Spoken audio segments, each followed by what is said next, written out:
rarely do, but we were talking about volatility of the market ahead of the election and frankly, ahead of the inauguration.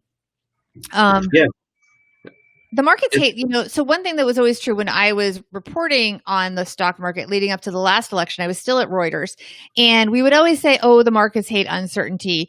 And then we were all predicting, or I shouldn't say this, I should say all of the people that we interviewed were predicting that should President Trump win, the markets were going to go, it would not be good for the markets. And in fact, the day that he was elected, the day after election day, I should say, I had quite a few guests that were scheduled that had prepared to talk about a Hillary Clinton win and what that would do for the market. They canceled on me because their clients were in such a panic. Now, in hindsight, we know that that worry was effectively for nothing. The markets went down and came back up within hours of the election. So to you, Harlan, is this real uncertain? I mean, how much does a presidential election in your mind really actually matter? Or is this just something that the press talks about and these analysts talk about?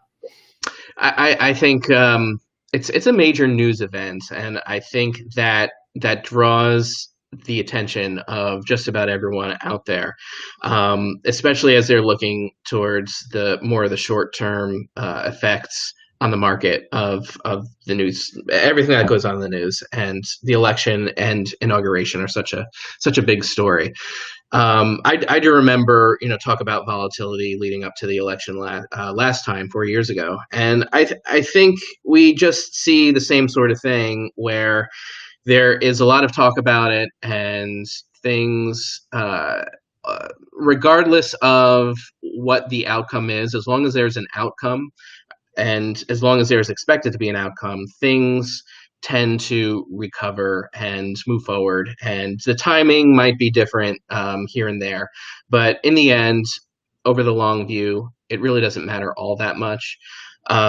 Now, I think one of the concerns right now is that, maybe there won't be an outcome, or maybe the incumbent wouldn't accept the outcome. And that's a new variable that I think hasn't been in play before. And that's the kind of thing that has people a little concerned, and it just adds to the volatility. Perhaps this time is going to be different. And, I can't predict what's going to happen with the election or what's going to happen with the inauguration.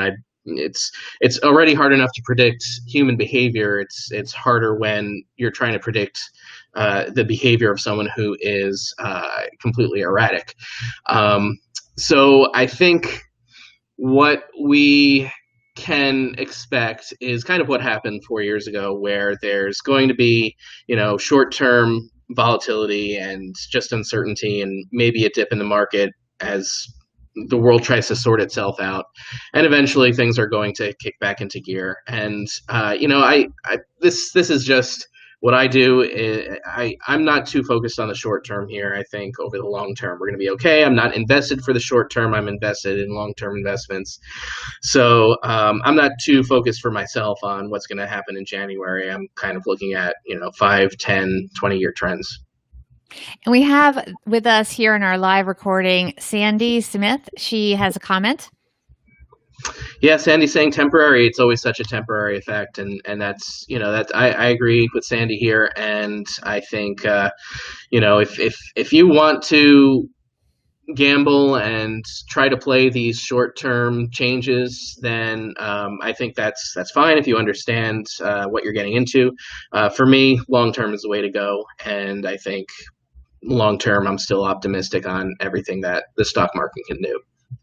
And there's also the thought that how much does the stock market really care about the election? We talk about it a lot in the media, and I've certainly been part of, the, I don't know what you want to call it, the mainstream media, whatever, the general corporate media.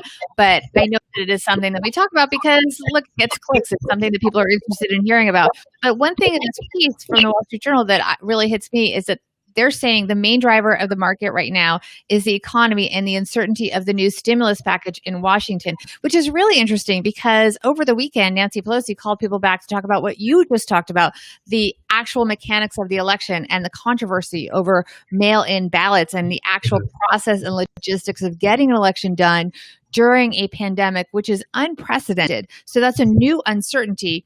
But what is the market trading on? At least according to the experts in this piece, the traders, it's about the actual economy. People are interested in their wallet. They're interested. The article is saying traders are going to be tracking new data on jobless claims, home sales, even though people are expecting light trading through the month of August, because, of course, August is a time when we always have light trading because many people go on vacation, even though vacation looks very different these days as well. So it is a question of where is the focus of the market? Is it on the economy and on the stimulus plan? I mean, to me, it's incredible. And this is a politically neutral statement just about people's welfare, that the government right now came back to talk about election logistics, which is, of course, extremely important, but they have not yet settled on any kind of ongoing stimulus package to help all of these people and business owners that are out of jobs and that have businesses that are going under and suffering huge economic pain during this pandemic. But they did come back for the election logistics. Again, also very important, but based on what we're hearing from these traders, we need to be talking about the economy as much as, if not more so, than the mechanics of the election. Yeah, we always need to be talking about the economy, and I'm hoping that it gets addressed and stimulus packages that are effective get through and actually do help people in the short term, so that they can focus, they can begin thinking about the long term again. So many people right now are just trying to deal with the situation that they have, and whether they're out of jobs or they're struggling in other ways, they need that help, and it's temporary. And whether it's going to be a credit that they have to pay back later, or just new help that isn't going to have to be repaid, something needs to be done so that in the short term people can start thinking about their long term situation again. And we did ask our Instagram audience to comment on this. There was a generally optimistic tone. We asked the question in sort of a funny way, but my sense is they think that the stock market is going to go up. And look, historically, that's always been true over the long term. So we can't disagree with that. The question is, are you there? Are you diversified enough, and do you have enough of an emergency fund to weather a short-term setback in the stock market? So I always tell people, make sure you're properly allocated in your assets. We did also ask them to tell us more about what they were thinking. You have some of those comments, Harlan. Yes, I do. Mr. Guns says people will be making irrational discussion or decisions, I think, which will affect the market. So have a plan, folks. And I totally agree with this. Have a plan, stick to the plan, and don't let the news cycle affect the decisions you make. I think it's good to stay the course here, and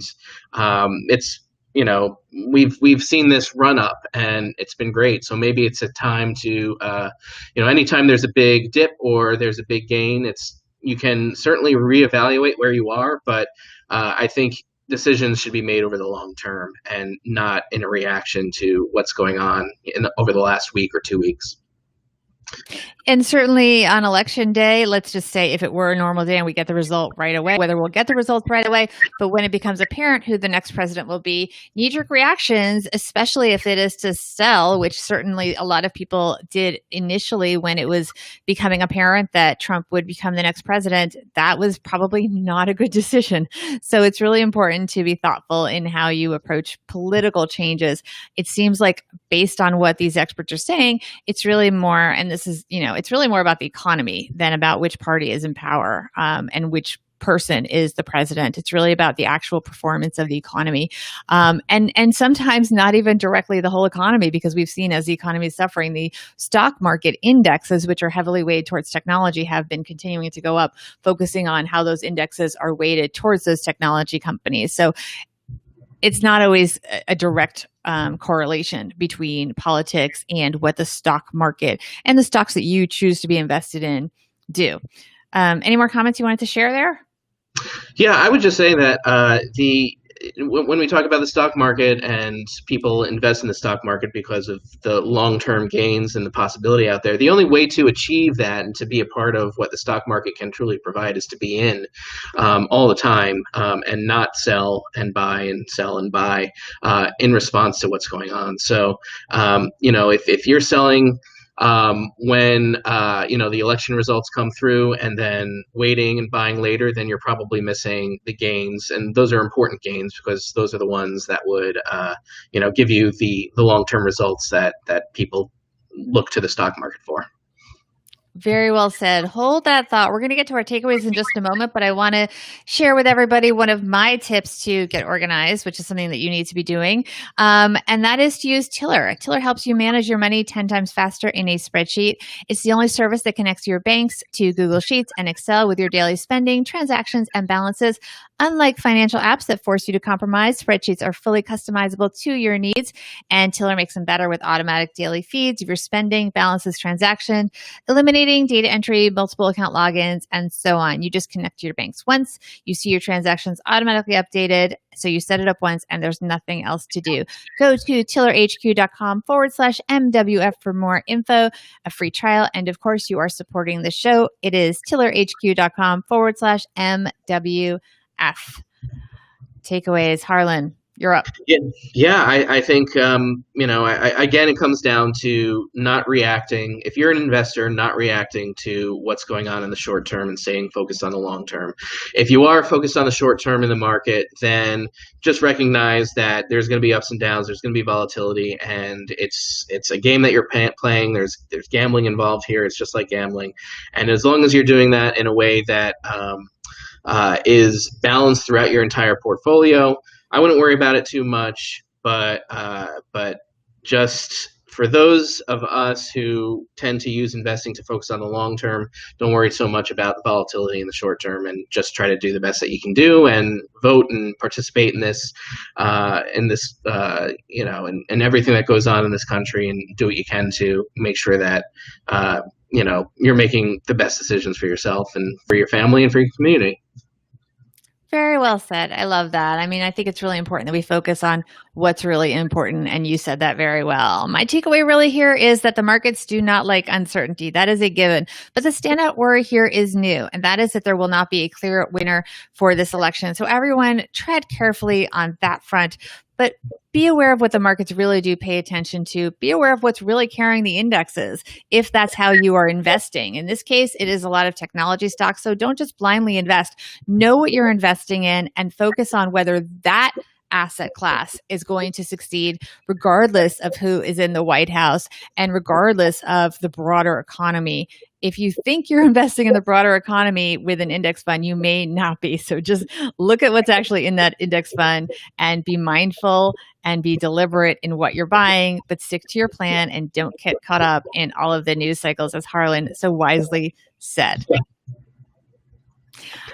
Harlan, this is a big week for the Plutus Foundation and the Plutus Awards. Tell us what's going on. Sure. Well, we're announcing our finalists this week, and if you go to PlutusAwards.com, you should be able to see that. And we're very excited about all the great content producers, writers, podcasters, video producers, everyone who contributes to the financial community here. And this is a big week for us, and we're excited to take this to the next stage as we get ready for the award ceremony, which is coming soon. Where can people follow you and find all that? You can follow us on Instagram and Twitter at Plutus Awards, or on Facebook at the Plutus Awards and the Plutus Foundation. Go to our website at PlutusAwards.com. Thank you so much for joining us, Harlan. If anyone wants to learn more about Harlan and the Plutus Foundation, you can go to our website, moneywithfriendspodcast.com. You can also get a link to the full article from the Wall Street Journal that we highlighted today. And please follow us on both Twitter and Instagram at MoneyFriendsPod, where you can also participate in our polls and our questions and be part of the show. Thanks, everyone. Okay, everyone. On our live feeds, we're going to stop down and we're going to come back in just 1 minute.